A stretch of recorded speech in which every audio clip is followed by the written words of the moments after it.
Welcome to Books in the Freezer, a podcast dedicated to the deliciously disturbing world of horror fiction. I'm your host, Stephanie, and today I am talking about the books coming out in the second half of 2026. I love doing these episodes. They're always a lot of fun to put together. As always, I will say this is not an exhaustive list. This isn't every single book coming out in the year. I'm trying to stick to novels, so no anthologies or short stories, even though every year there are very exciting anthologies and short story collections coming out. It just helps make this list a little more manageable and able to get it out on time.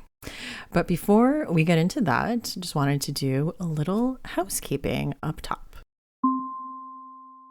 It is not too late to join the Books in the Freezer reading challenge for 2026. There are 12 prompts this year, along with 2 bonus prompts that are analog horror and set in a hotel or motel. There are 6 months left this year, and you know what? I think some of you can do 12 books in 6 months. And I'm saying this because I'm going to be talking about a lot of books, and a lot of them fit into these prompts. So it's a good episode to get some reading ideas for the Books in the Freezer reading challenge.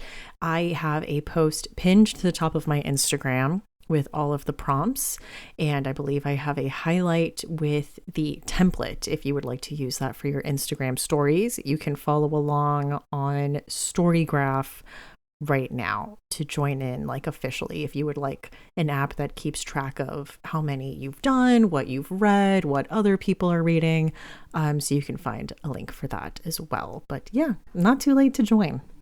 And for my Pittsburgh friends, White Whale Books is hosting Rachel Harrison on her book tour this year for Kiss Slay Replay. She will be here September 10th at the Bottle Rocket Social Hall.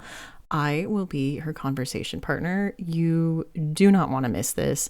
Kiss Slay Replay is such a good time. Obviously, we will be talking about it later in the episode, but mark your calendars, get your tickets. You do not want to miss that. Again, that is September 10th, 2026, and that's being put on by White Whale Books. And if you would like to support the podcast, please consider checking out the Patreon community at patreon.com/booksinthefreezer, where you can check out our newsletter, The Cold Read, or our bonus series all about the Fear Street books, The House at the End of Fear Street, early access to episodes, and more. Again, all that is at patreon.com/booksinthefreezer. And now, back to our regularly scheduled programming. Coming out on July 7th from Tor Nightfire, we have Fabulous Bodies by Chuck Tingle.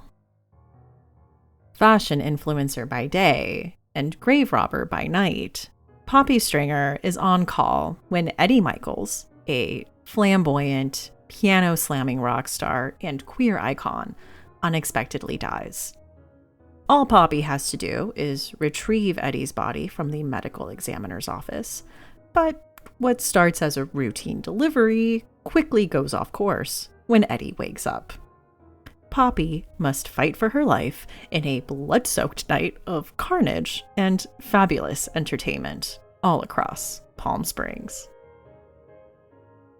It's always exciting to have a new Chuck Tingle book to look forward to, and I just can't. This premise is killing me. I'm just imagining someone kidnapping Elton John's dead body and then having to deal with zombie Elton John through the beautiful mid-century modern desert landscape of Palm Springs. That sounds like such a ridiculously fun time, but knowing Chuck Tingle, fun time, also full of heart. So cannot wait for that. That is Fabulous Bodies, coming out July 7th. And also coming out July 7th, we have The Red Sacrament by Sarah Hinckley. Paris, 1869. The Théâtre Saint-Simeon is the place to be, if you can get in. The black slips of paper that guarantee entry are rare and highly desired, and given only to certain persons. The actors on stage are magnetic and ageless, performing only at midnight, and never seen during the day. Arnal and his clan of vampires have survived for as long as they have by observing a rigid set of rules. At night, they perform on stage at the Théâtre Saint-Simeon, picking off just enough people in the audience to survive. But they understand the city and how to live in it without being noticed. Their peace is shattered first with a visit from Beatrice, a witch who forms a strange connection to Arnal. Then, with the arrival of Victor de Rouvray and his sister Francois, vampires from a very different world. And as Arnal grows closer and closer to the beautiful, enigmatic Victor, he risks becoming distracted from the constant bickering of his immortal friends, from the daily running of the theater, and worse, from the premonitions of blood, death, and starvation that he receives at night. For a terrible change is on the horizon. Revolt and revolution are brewing in the streets, and soon, the city and Arnal will never be the same again. We love a historical vampire story, and it seems like a good time to read it with The Vampire Lestat on AMC, especially since this is reminiscent of a certain plot line from Interview with the Vampire. I'm just saying, it feels like the stars are aligning and they're telling you to read The Red Sacrament by Sarah Hinckley. That will be coming out on July 7th. And coming out July 14th, we have The Sea Hides Its Dead by Megan Bontrager. This is coming out from Orbit. Run for it. Grad student Caro has no idea what she wants to do with her life. But when an opportunity arises to act as a research assistant on an anthropological expedition for her professor and lover, Edward Beck, she doesn't hesitate. Beck assembles a team of academics and professionals to study the ancient sea-based cult of Leviathan, and the expedition descends into the sea caves where the cult are said to have dwelt. But when the cave entrance collapses, trapping them inside, the expedition will find they are not alone in the darkness. Surrounded by strange artifacts and scattered bones, an ancient trial has been set in motion. One by one, the members of the expedition will be tested and forced to atone for their greatest sin, or die. Don't make unnecessary journeys. Do not go on weird underwater cave cult finding expeditions with your professor lover. I would say step one. I love some aquatic horror for the summer, so I have this on my nightstand currently. I will be picking it up. It also seems like a really fresh, interesting take, with this like cosmic cult angle. So that is The Sea Hides Its Dead by Megan Bontrager. That'll be coming out July 14th. Also coming out July 14th, we have Scary Movie Night by Miranda Smith. Tippy is ready for a fresh start. After breaking off her engagement to an increasingly demanding, controlling, and unstable man, she's newly inspired to do whatever it takes to put herself first. Plus, her 35th birthday is coming up. A perfect occasion to ring in this new era. Tippy's friends see this as an opportunity too. They lean into her love of horror films by throwing her a lavish themed party at a secluded mansion where everyone dresses as characters from iconic scary movies. But Tippy's attempts to enjoy the night are shattered when she starts receiving terrifying messages from her ex, Oliver. To expose a secret she was ready to take to the grave. At first, Tippy can't believe her eyes. Oliver moved across the country when they broke up. He can't have crashed her party. Could one of her friends have found out? But when her guests begin to disappear one by one, it becomes clear the threats have very real consequences. And the messages make clear one thing. The call is coming from inside the house. Ooh, I thought this one sounded like a lot of fun. I feel like there's a lot you can do with hidden killer at a horror movie party. So again, that is Scary Movie Night by Miranda Smith. That'll be coming out July 14th. And also coming out July 14th, we have Cross My Heart, Hope You Die by Mallory Arnold. When Nora, Ruby, and Cam discover that they've been dating the same man, what starts as outrage quickly spirals into a plot for revenge. Together, they hatch a plan to lure their boyfriend to a romantic getaway in a secluded cabin at the top of a snow-covered mountain. Only, what was meant to be a harmless payback soon takes a chilling turn when their not-so-adoring boyfriend is found dead in the cabin. Stranded and snowed in, the women begin to look to each other with increasing suspicion. And as tensions rise, hidden motives come to light. To survive, each woman must confront her own demons as they fight to uncover if one of them is the killer, or if something else lurks in the freezing wilderness, waiting to pick them off, one by one. I love the sound of this. This is like if John Tucker Must Die was also a winter slasher, which sounds perfect. I also really enjoyed Mallory Arnold's previous book, How to Survive a Horror Story. So very excited for this. That is Cross My Heart, Hope You Die by Mallory Arnold. And coming out on July 21st, we have The Flayed Man by Chloe Lautner. Ellis Karsten spends nights working triage in the ER and days having the same conversation with her mom. The early onset dementia is exhausting, but the real challenge is their curse. Ellis's family must feed daily on blood or risk becoming mindless, skinless killing machines.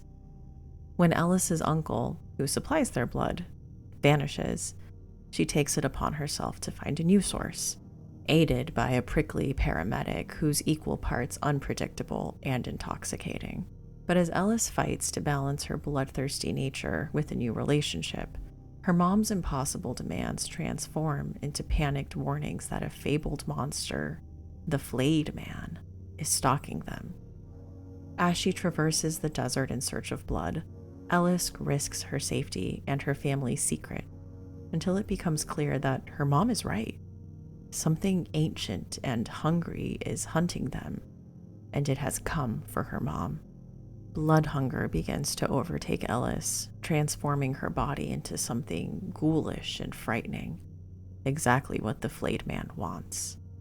In the end, she must decide who to trust, what she's willing to sacrifice, and whether she's worthy of a life and love beyond her curse, or if she's going to succumb to instinct and ravage the world. I'm really excited to read this one. I think I saw it for the first time on TikTok. I think it was the author's TikTok talking about her book. And I know Michelle over at Scare Me Reads has talked very highly about this. So I'm very excited about it. That is The Flayed Man by Chloe Lautner. That'll be coming out July 21st. And moving into August with something fun, like Meat Bees by Dane Erlbach. This will be coming out August 4th from Clash. By the time Scarlett Sutton arrives at her dad's cabin in the Smoky Mountains, 2 locals have already been eaten alive by wasps. Of course, she doesn't know this yet. All Scarlett knows is that her mom finally checked herself into a hospital to take care of her mental health, leaving Scarlett alone with her dad all summer. After he insists that she get a job, Scarlett accepts a position at the nearby Stovetop Outfitters, hoping to spend as much time away from him as possible. She doesn't expect to trip over a skeletonized corpse beneath the zipline during one of her shifts, and definitely doesn't expect to be thrown into a Netflix-style true crime investigation. The local sheriff's department is so overwhelmed by these unsolved deaths that when one of the Stovetop Outfitters employees disappears next, Scarlett and her coworkers set out to find him on their own. They discover something much more horrifying: a swarm of yellow jackets stripping the meat off his body. Scarlett never signed up to solve a disgusting mystery, but in order to protect her friends and family, she must defeat the mountain's darkness and all these god-forsaken wasps. I love everything about this, but I will say the thing I noticed first was the cover, which is excellent. I mean, we've got A+ cover, A+ title, basically Jaws with wasps. here for it. That is Meat Bees by Dane Earlbeck. That'll be coming out August 4th. And also coming out August 4th, we have The Quiet Resurrection of Sister Evelida Livingston by Nick Wallen. Cinnamon Christine Carmichael doesn't remember the killings. Not at first. But the blood on her hands, the whispers in her head, and the smile on her best friend Hedda's face say enough. Something has been unleashed, and it's using them to grow. 2 teenagers are burned alive in a corn maze as the crowd watches, paralyzed, filming every second. It's the latest in a string of ritualistic murders that defy explanation. Sheriff Henry McGinty has seen a lot in his time, but nothing like this. So he calls in Sister Eve. Eve sees what others can't. Echoes of the dead, glimpses of the future. But this time, the visions are fragmented, wrong, as if something is blocking her sight. Something old, something evil, something wearing the face of her mother, reincarnated in the body of a teenage girl. As Halloween nears, Cinnamon's coven races to complete a ritual that could bring the devil himself to Earth. And Eve, Henry, and the irreverent Deputy Fink may be the last line of defense between our world and utter damnation. Once the spell begins, it can't be undone. And hell is already watching. I love a small town occult horror. The stakes sound very high. The comps for this are Mona Awad's Bunny and Grady Hendrix's Final Girls support group, which I find really intriguing. It also sounds like an interesting take on kind of the influx of nun horror we've been getting recently. So very excited about that. That is The Quiet Resurrection of Sister Evelida Livingston by Nick Wallen. And on August 11th, we have Devil Inside by Clay McLeod Chapman. After a traumatic incident that almost cost Jordan his life, he's finally starting to feel normal again. Well, maybe not normal. Everything tastes like ash, and when he looks at people around him, their faces start to melt. At least he's not dead, right? His friends are doing their best to get him back on his feet and maybe find someone to talk to, perhaps even find someone to take his mind off his last failed relationship. Then he meets Lilith. The two share an instant connection, but after a wild and passionate night together, she ghosts him. Jordan searches the city for Lilith, desperate to see her again. But when a woman claiming to be Lilith shows up wearing a different face, but knowing intimate details about Jordan, he worries he's losing his grip on reality. As he grows closer to this mysterious woman, he discovers that happily ever afters sometimes come at a cost. How far will Lilith take him, and how much darkness will he embrace to find love? I'm very excited for this. Horror and romance are definitely having a moment right now, and I'm very interested to see Clay McLeod Chapman's take on horror-mance, kind of through this lens of possession. It sounds very, very interesting and very fun. That is Devil Inside by Clay McLeod Chapman. That'll be coming out August 11th. And also coming out on August 11th, we have Stay Buried by Jennifer McMahon. 1919. Frankie O'Massey has always been the black sheep of isolated Boone's Ferry, Vermont. Her uncle, Dr. Thomas Endicott, has been training her in the science of medicine, something the townspeople are wary of.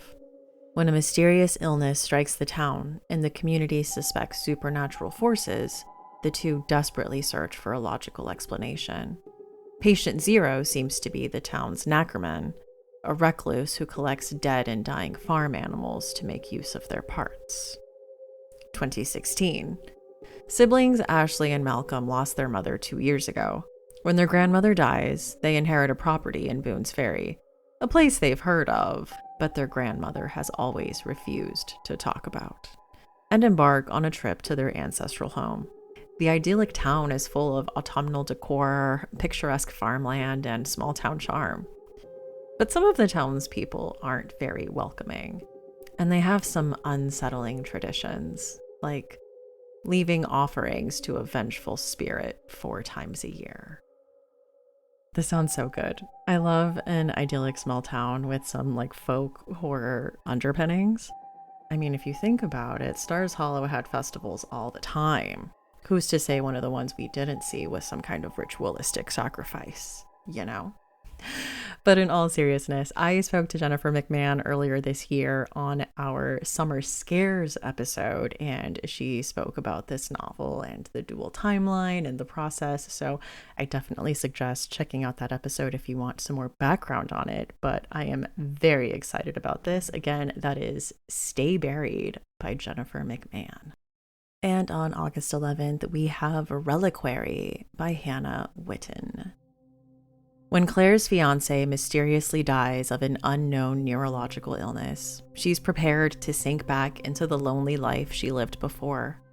Orphaned by a freak boating accident in her childhood, she never expected to find connection like she did with Elias anyway. Their relationship wasn't perfect. His coldness, his secrets, his strange aversion to the ocean. But what relationship is?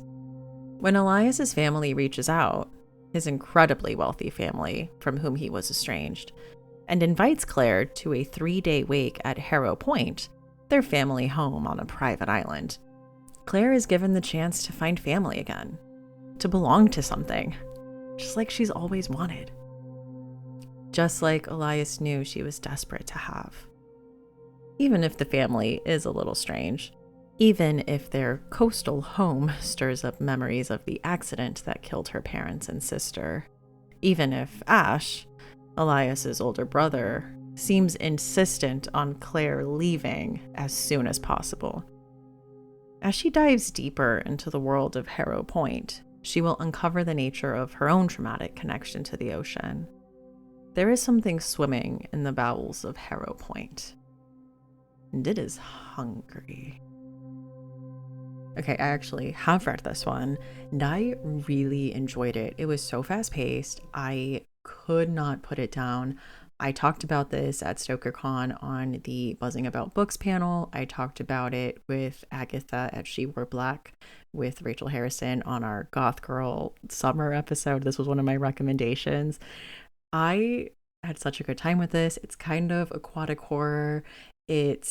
I called it a mix of that Netflix miniseries, Something Very Bad Is Going to Happen, with like Ocean Gate. Like there's a lot going on here, and there's other comps I could give, but they're too spoilery. So let me just say I really liked this one. That is Reliquary by Hannah Whitten. That will be coming out August 11th.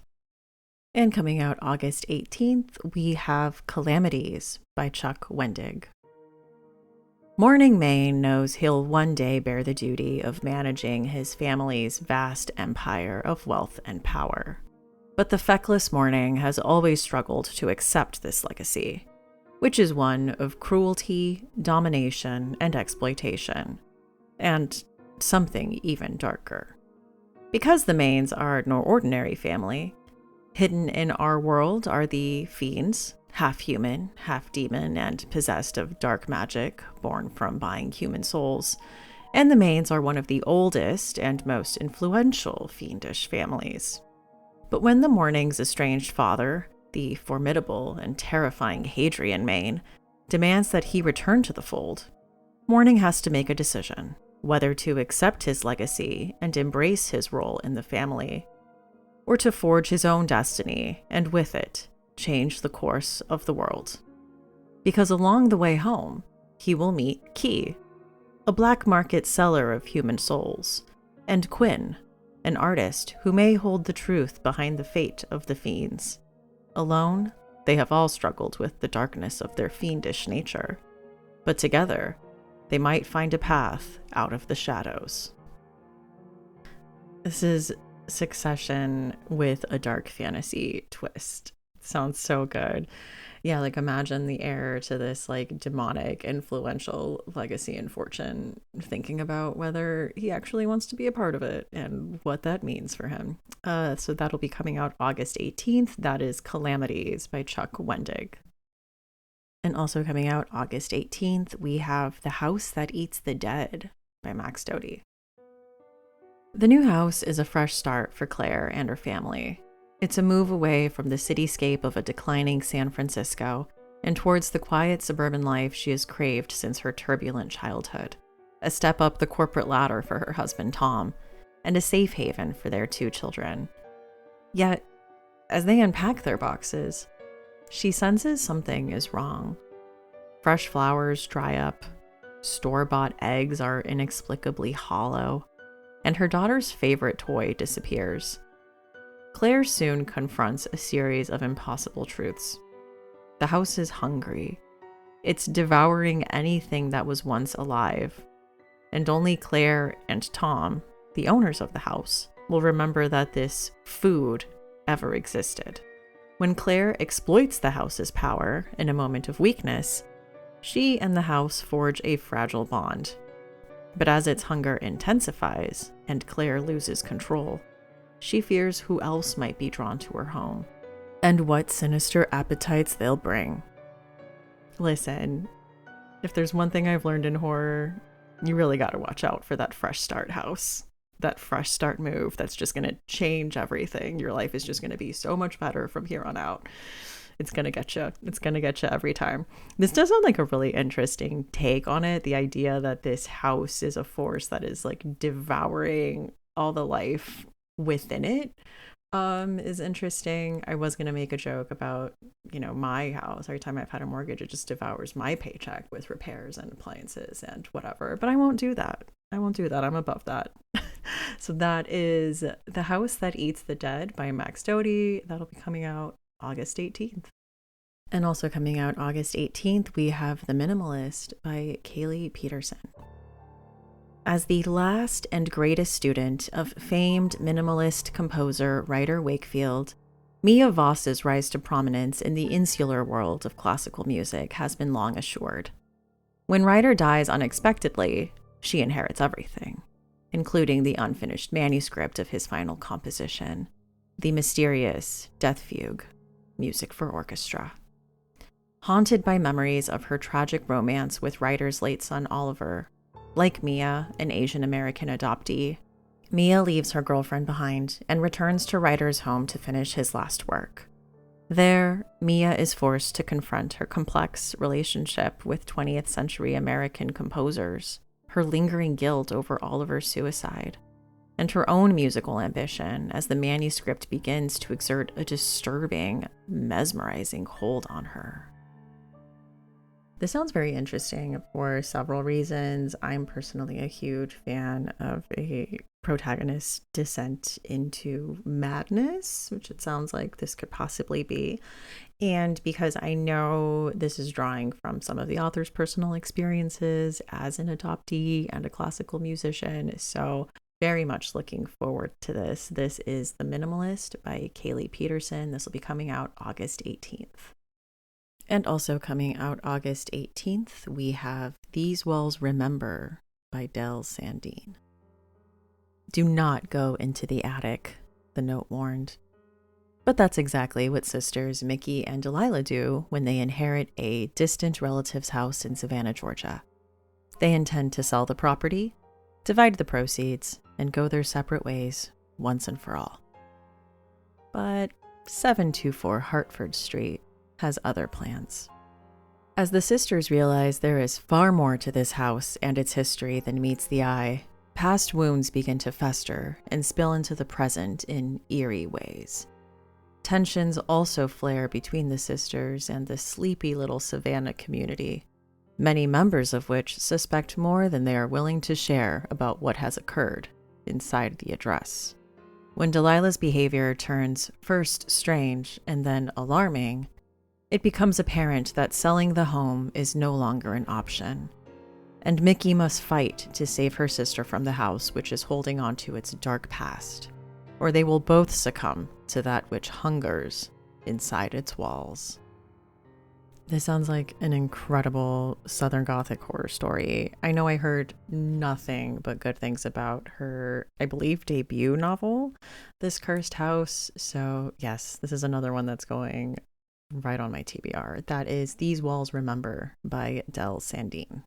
And also coming out August 18th, we have Lights, Camera, Friendo by Adam Caesar.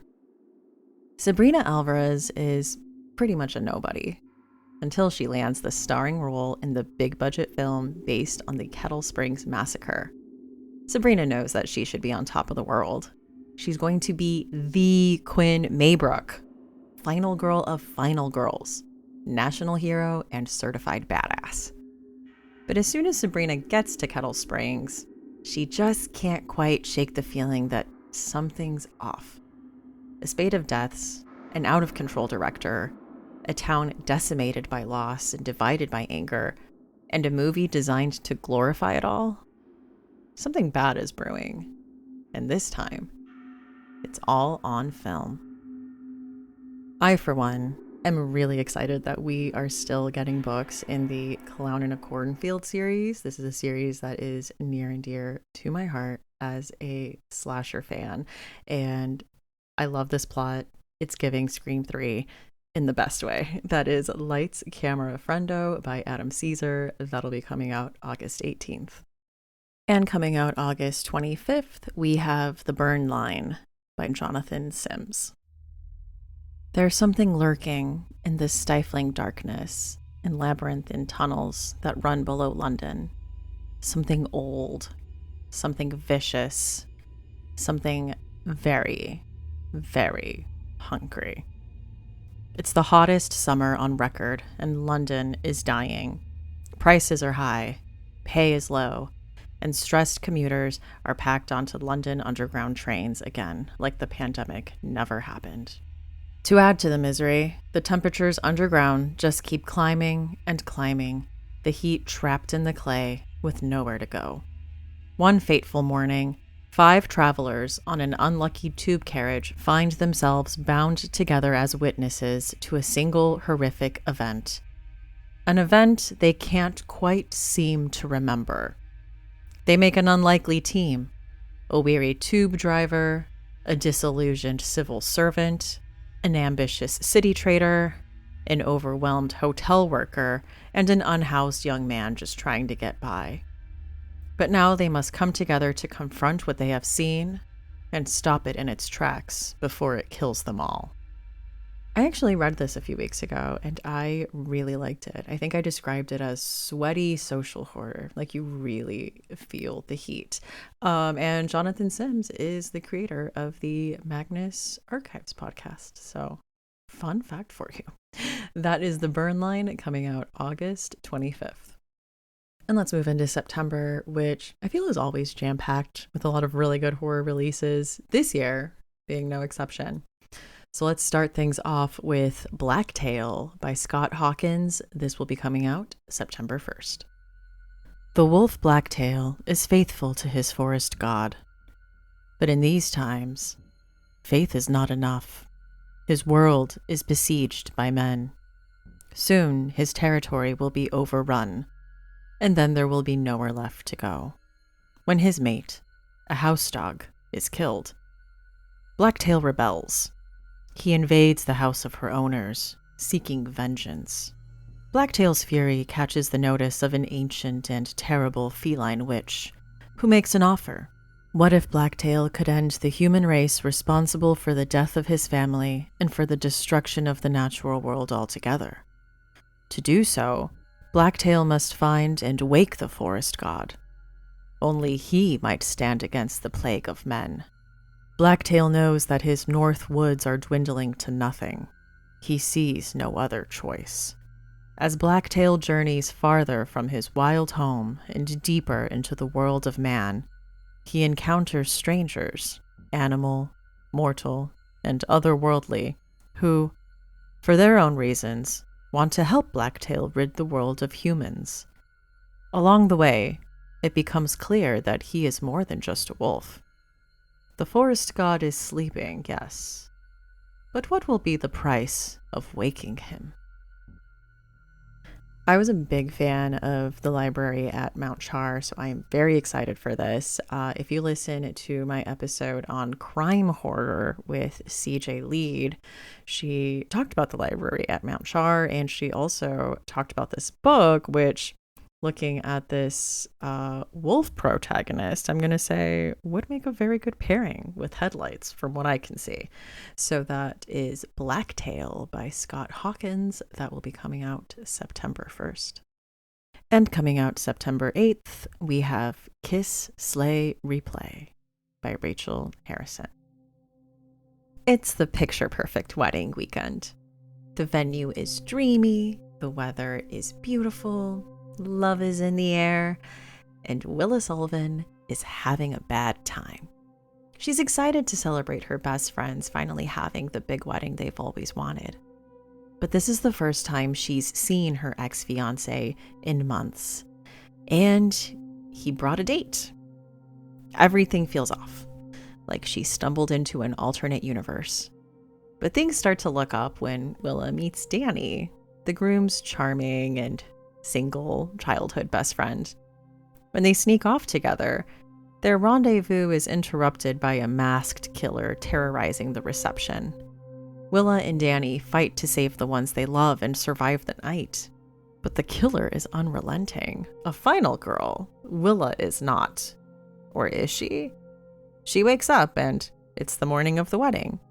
She just had the most intense nightmare of her life. Only as the day unfolds, there are some uncanny coincidences that make her question whether it really was a dream, a déjà vu, or something more sinister. After a horrifying turn of events, Willa comes to understand that she's stuck in a loop of carnage and terror that she must learn how to escape or else suffer a fate worse than death: being an eternal wedding guest. Y'all, this book is so good. I know, saying surprising nobody, but in all honesty, I heard Rachel's reading at StokerCon where she read part of the first chapter of this book, and it made me want to read the entire book all over again. She just has this way where she can suck you in immediately with the character work, with the dialogue. You know exactly who this person is. And then she goes on to do that with this whole friend group. You have a clear picture of who everyone is. You are invested in this. And then you add in this time loop element, which can be tedious if not done right. And it's done so well. This was so not only, yes, entertaining, but thoughtful and interesting and inspiring. Like, let me tell you, one of my favorites of the year, that is Kiss, Slay, Replay by Rachel Harrison. That will be coming out September 8th. And reminder, if you are in Pittsburgh, you can go to the event at Bottle Rocket Social Hall put on by White Whale Books, where I'll be talking to Rachel about this book. So again, yeah, Kiss, Slay, Replay coming out September 8th. And also coming out September 8th, we have Pictures of You by Josh Malerman. After a magical night out on the town with her fiancé Jack, Emily wakes alone in a huge bed situated in a beautiful, well-lit room. But the pink ceiling, the mauve walls, and the deep, dark corners are nothing like the hotel she and Jack rented. More worrisome yet, Emily has no memory of this place from the night before. A woman's voice directs her to remain in bed. And beyond the end of the bed, a picture frame upon an easel.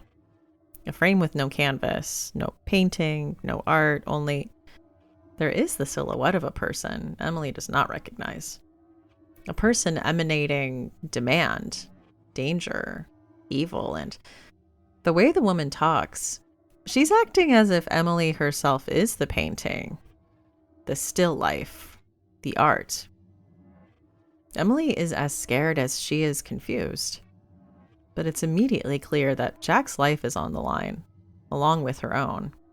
And if she attempts to escape the bed and the wood frame of this nightmare masterwork, neither will survive the experience. The clock is ticking. For Emily, for Jack, for being forever trapped.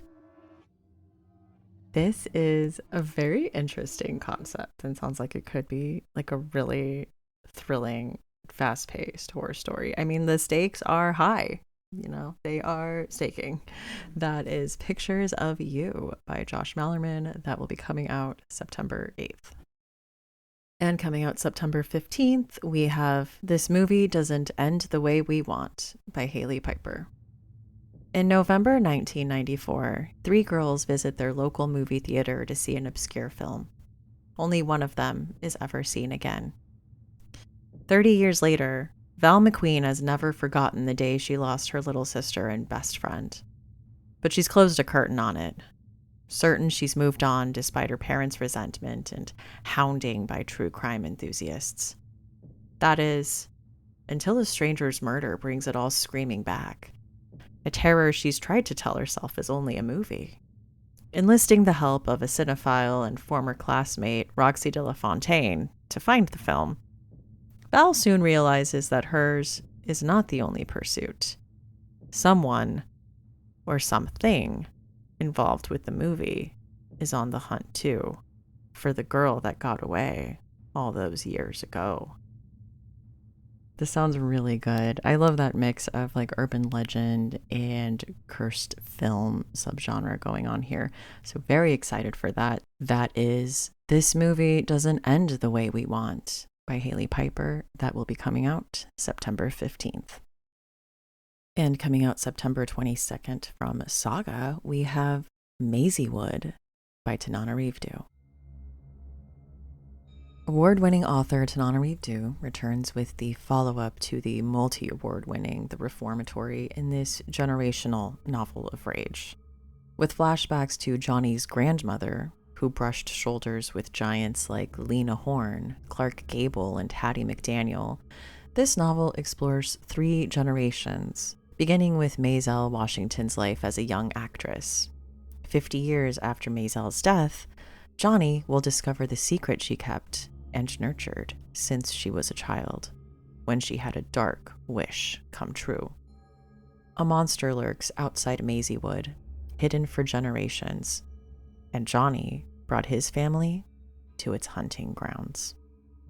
First of all, it's always a great time when you have a new Tananarive Due book to look forward to. The Reformatory, masterpiece. The Good House, incredible. Cannot wait for Maisie Wood. And also, I love stories about old Hollywood, so I am really interested about the old Hollywood angle, these multi-generational perspectives, and this story of rage. I'm sure it's going to be incredible. That is Maisie Wood by Tananarive Due. That will be coming out September 22nd. And also coming out September 22nd, we have Worry Box by Chris Panettiere. The Martins need a new home for their growing family. For Allison, Nathan, daughter Drew, and foster child Layla. It's love at first sight when they see the house in Tumbling Hills. It even has a cozy attic, which is great for Layla. She needs a quiet place to be alone when her intrusive thoughts creep in. Crack an egg into the coffee machine. The family gets settled. The house is perfect, and so is the timing. Layla's adoption will soon be finalized. Push your sister down the stairs. But as the date approaches, her intrusive thoughts get worse, and Layla fears she's losing control. Burn them alive in their beds. I have been very excited for this book, obviously because I enjoy Chris Panettiere, and the premise sounds great, and not to make this about me, but he did get the inspiration for this idea during a panel that I was on in StokerCon 2023, all about tropes. And we were talking about the family moving into house where something's wrong, but it's like it's going to be a fresh start for us. I think this will be really good. So I know this is going to be a really interesting and fresh take on that. So very excited about that. That is Worry Box by Chris Panettiere. And coming out September 29th from Atria, we have Tradwife by Sarah Langan. Desperate to save her tarnished career, journalist Jenny Kaplan arrives at Black Swan Farm to profile Mia. Jenny is ready to write a scathing expose, determined to expose the deception behind Mia's curated life. But soon, Jenny has more to contend with than the staged videos and picture-perfect poses. There's something wrong at the farmhouse. Something slithers through Jenny's dreams, and at night, the children sing strange nursery rhymes. She's losing time. She's losing her hair. She starts to worry that she's losing her mind. I am sat for this, okay, as someone who, one, is a Sarah Langan fan, but two, is very interested in this rise in tradwife commentary fiction. I'm here for this. Cannot wait. That is Tradwife by Sarah Langan. That will be coming out September 29th. And also coming out September 29th, we have Nightjars by Michael Wehunt. One rainy night, on a first date, Luke Oshle's new crush never comes back from the restroom, but she leaves an old photograph under her napkin. Luke, as a child, a dead body in the shadows of his bedroom, and a terrifying masked man. He has no recollection of this event. Then more photos disrupt his life. Luke posing with murder victims, covered in blood, and he falls back into the deep paranoia and repressed memories he's tried to leave behind. All the drugs and alcohol, therapy, and hypnosis sessions have never conquered his deepest fear, that he hasn't escaped the hidden legacy of his father, who killed his victims by exsanguination before his own death. But now there's a new string of serial killings, and all the evidence points to Luke. As his journey to uncover the truth unfolds in the North Georgia Appalachians, a threat arises that will risk everything he holds close, including his ex-wife and their young daughter. Now, Luke must chase his father's darkness through a centuries-old secret and learn what monsters truly are, and decide if he's one of them. This sounds so good. I will say the comps for this are Memento meets Dracula, which honestly is enough for me. Sign me up. That is Nightjars by Michael Wehunt. That will be coming out September 29th. And let's close out September with The Ship of Death by Kyle Winkler. This will be coming out September 29th. Cole and Lorraine play test board games for some extra cash as they save up to buy a home. But after a series of bizarre coincidences and signing a strange NDA, the couple finds on their porch a mysterious indie developer's tabletop role-playing game called The Ship of Death. The game relies heavily on the player's imagination and takes up an ever-growing amount of space in their kitchen and in their minds. As its true sinister nature becomes clearer and its forces capture more in its web, the boundary between the game and reality begin to dissolve, and the pair are instructed to possess a stranger's soul. I am very excited for this. I actually tried to grab an ARC of this at StokerCon, but they went very quick, so obviously I'm not the only one. I know Kyle Winkler's other work is very like weird and cosmic, so I'm thinking that's the expectation I'm going to have going into this. And it is also epistolary. It says it's told entirely through game reports, emails, game forum posts, personal journals, and police reports, which is a storytelling device I really enjoy. So that is The Ship of Death by Kyle Winkler. That'll be coming out September 29th. And let's move into October with The House Built on Alligator Bones by Sophia Honeycutt. This will be coming out October 6th. Detrine Beaumont believes her mother's sudden death has left her alone in the world, until she learns of long-lost wealthy relatives living in Florida. Confused, but delighted by the possibility of extended family, Dart travels to her grandmother's stately Gilded Age mansion on Amelia Island for answers, just in time to stake a claim on an unusual inheritance: an alligator farming empire. Her arrival at Greer House isn't everything she hoped. Without warning, Dart finds herself in fierce competition with her grandmother's arrogant heir apparent, and tensions rise as threatening acts of vandalism escalate on one of the farms. More unsettling is her hostile grandmother's fanatical belief that the danger stems from a curse. According to legend, a larger-than-life alligator hunted down by a bloodthirsty ancestor still haunts the family. Yet, Dart can't deny that the farm's placid alligators hiss only at Greer's, or that a shadowy figure creeps through the mansion's halls, plaguing her with suspicions that the mythical alligator and monstrous long-dead matriarch may have unfinished business.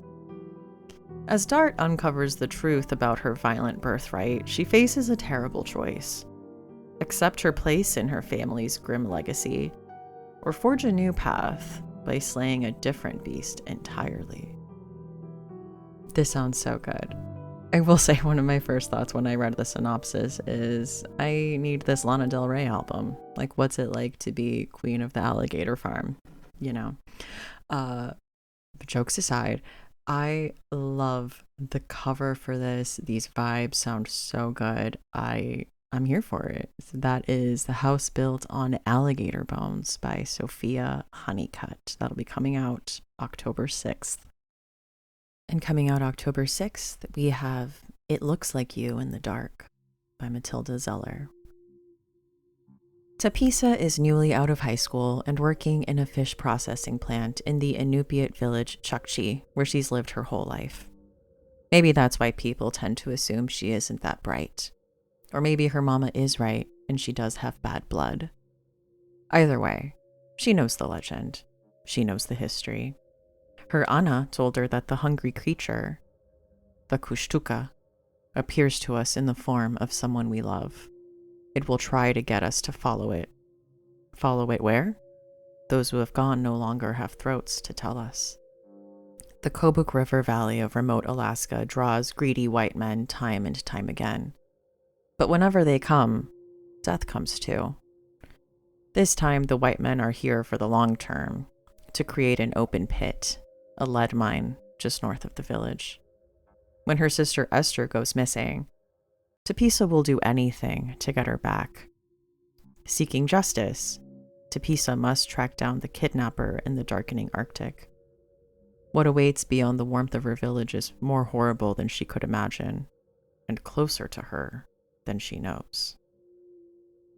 This is a debut novel that I have heard nothing but good things about. I have heard that it is propulsive, like you cannot put it down, like indigenous folklore horror.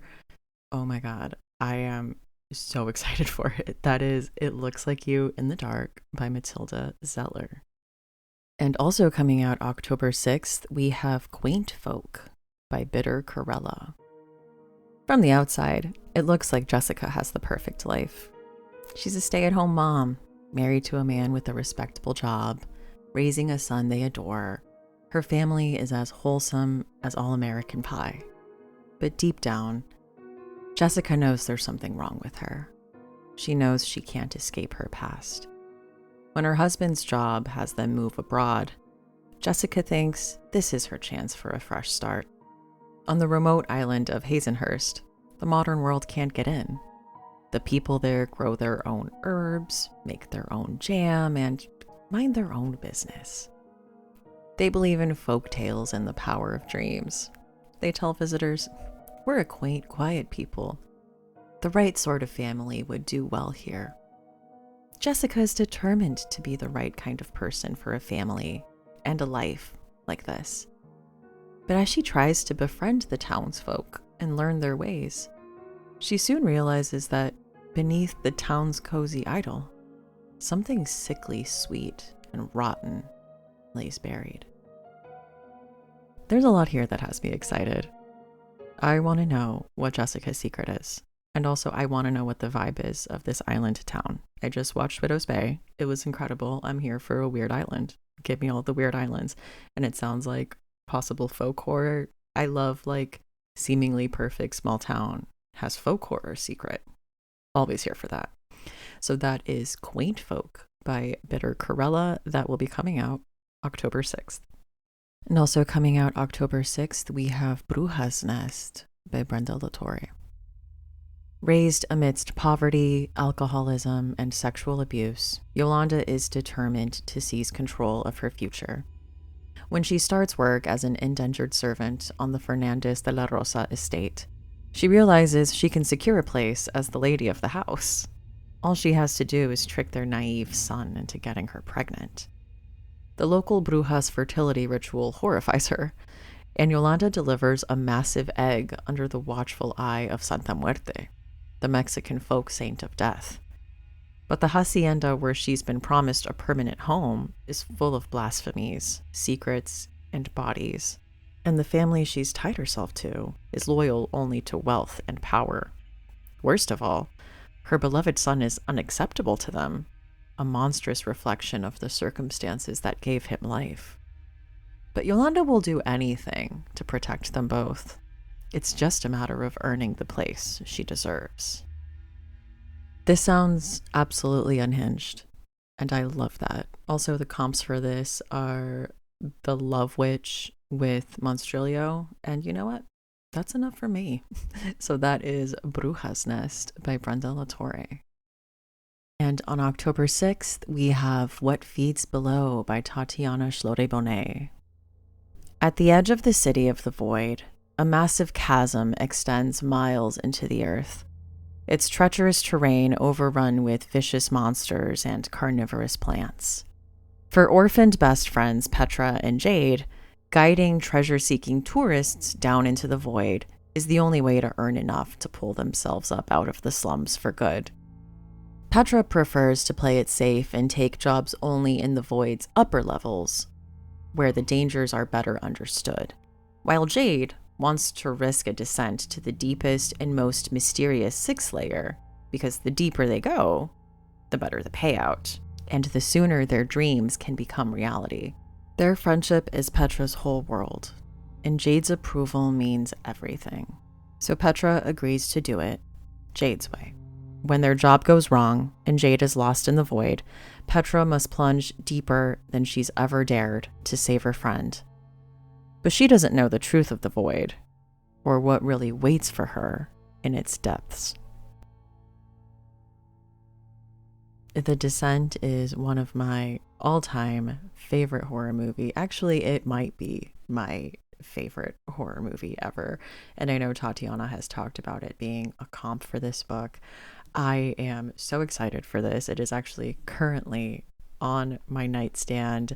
I'm really intrigued in this dynamic and just kind of what's going on with this void. Like what are they going to see down there?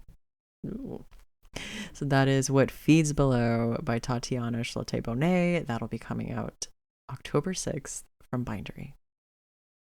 And also coming out October 6th from Clash, we have Amityville Awakens by Robert Ottone. The Amityville horror house is demolished, unleashing terror upon the unsuspecting suburban community of North Amityville and its neighboring village. With the fabled house gone, the two towns begin experiencing an onslaught of unsettling phenomena. People go missing. A putrid, almost fungal, spore-like mold begins festering across lawns. Shadows move and orbs glitter in the night. An unlikely band of characters comes together to battle a supernatural nightmare that threatens to tear all of Long Island apart. I just finished reading this a few weeks ago, and I will say, if you are a fan of the Amityville horror movies and kind of like the greater franchise, you'll really like this, because I felt like there was a lot of nods to different entries into that franchise, which I thought were fun. And then it's interesting because the house itself gets torn down like right at the beginning of the book. So like you're dealing with something like a different take on it. I found very interesting. So that is Amityville Awakens, and that is by Robert Ottone. That will be coming out October 6th. And coming out October 13th, we have This Bee Just Won't Die by Tanya Pell. Former Scream Queen Barbara Jacobs desperately wants to break out of the box Hollywood has neatly packaged her in. Cast as the star of the Mirror horror franchise films 20 years ago, the breakout role that shaped her career has also destroyed her dreams of being taken seriously as an actress. Now 40 and still seeking the approval of everyone around her, she makes ends meet by signing old photos of herself and doing meet and greets at horror conventions. So when a producer calls asking her to host The Monsters We Made, a hot new horror docuseries, she sees it as a step in the right direction. But when fans begin dying around her, and in ways that mimic the kills in her films, Barb is thrust back into a role she can't seem to walk away from: the final girl. Will she ever break out of the display box life she's been imprisoned in? Or will Mirror Man end it all in Barbie's Scream House? This is my current read, and I am enjoying the hell out of it. It's so fun. I started reading it, and the first chapter just immediately sucked me in, which was exactly the type of book I needed at that time. I'm also I love a slasher, but I love that we are seeing a rise in older protagonists that I'm definitely here for. And yeah, Tanya's writing style is really fun.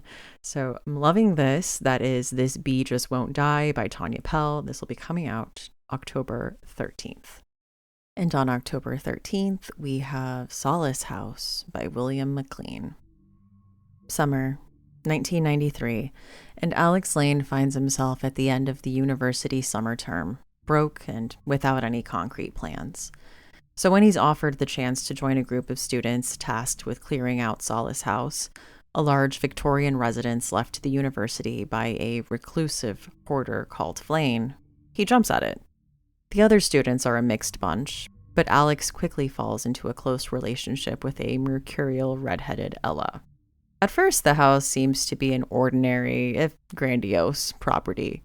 But as the team begins sorting through piles of junk, they stumble upon Flane's journals, in which he details his obsession with his missing mother, his discovery of a strange place called Bawise, and most mysteriously, his belief in another realm lying parallel to ours, along with coded instructions on how it might be reached.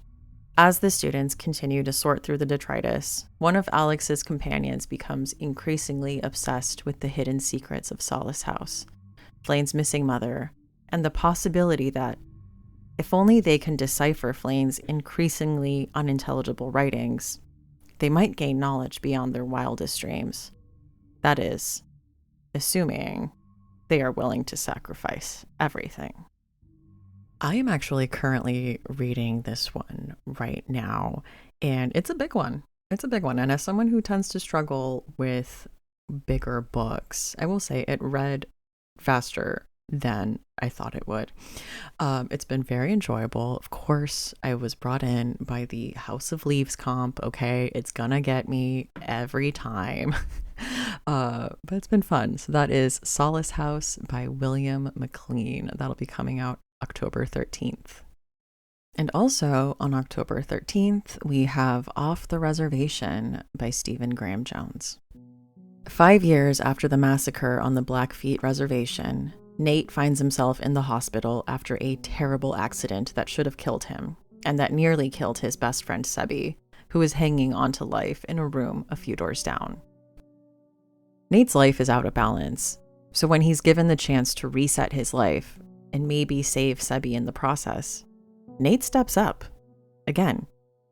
This time, it's into a camper van that is almost as run down as his broken body, filled with 3 older Blackfeet, to find the bones of the lone Blackfeet boy who died at the Carlisle Indian Industrial School, where many Indigenous children were abused, and repatriate this boy home.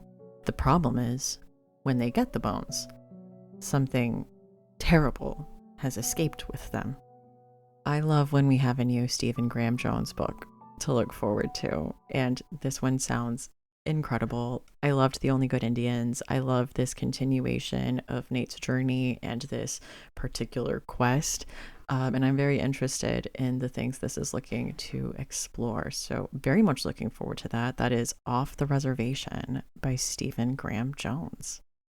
And also coming out October 13th, we have What a Nightmare by Rebecca Fabian. Haven Powers has spent years trying to disappear.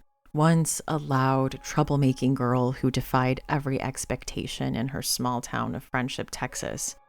Now she's learned to hide her fire behind a quiet receptionist smile. It's safer that way. For her and for everyone else. When an unsettling encounter with her predatory boss cracks open the tightly locked box inside her, Haven dreams a terrifying dream about him, only to wake up and discover it's true. He's dead. Desperate to gain control of this deadly power once and for all, Haven returns home. Welcomed suspiciously with open arms, Haven is immediately met with the ghosts of her past. Under the suffocating pressure of the town and her family who believe obedience is next to godliness, Haven soon finds herself on a path to revenge. She'll show them what happened when the girl they called too much, too loud, too everything finally lets her demons loose. I love a revenge story, and this was pitched as angry queer Carrie in Texas, and I mean, come on. How perfect is that? I'm very excited for that. That is What a Nightmare by Rebecca Fabian. That'll be coming out October 13th.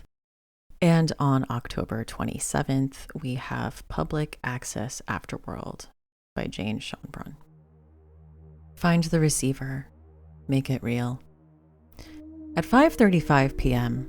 on September 3rd, 1988, Dallas weatherman Ray, can you say sunshine? Davino makes a passing reference to Public Access Afterworld during a rambling monologue, right before he puts a gun to his head on live television and pulls the trigger. On June 12, 2009, David Sawyer and Aaron Morrison, two lonely, TV-obsessed suburban teens who might be falling in love, gather in Aaron's basement to watch TV's analog to digital transition. But in the static that follows, Aaron witnesses surreal broadcasts from a pirate TV network called Public Access Afterworld, and their lives are changed forever. 14 years later, Bethany Peters toils through the night shift at Megacorp Globalville's bleak Austin campus. A trans content moderator, she spends her evenings reviewing an endless stream of horrific videos. But then, a young streamer begins to crop up in her feed, calling out to Public Access Afterworld. But what is Public Access Afterworld? I don't think you guys understand how excited I was when this was announced. As someone who loved I Saw the TV Glow and cannot wait for Teenage Sex and Death at Camp Miasma, the fact that Jane Schoenbrunn wrote a horror novel and it sounds incredible. Like, I don't think you guys understand how excited I am. It just sounds absolutely perfect for me. That is Public Access Afterworld by Jane Schoenbrunn. This will be coming out October 27th. And coming out October 13th, There Used to Be People Here by Kennedy Cole. Wenton, Mississippi. A man enters the bathroom of a local gay bar and doesn't come back out.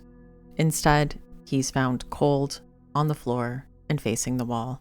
And no one seems to know how this happened. Samuel Barkley is Wenton's only black detective.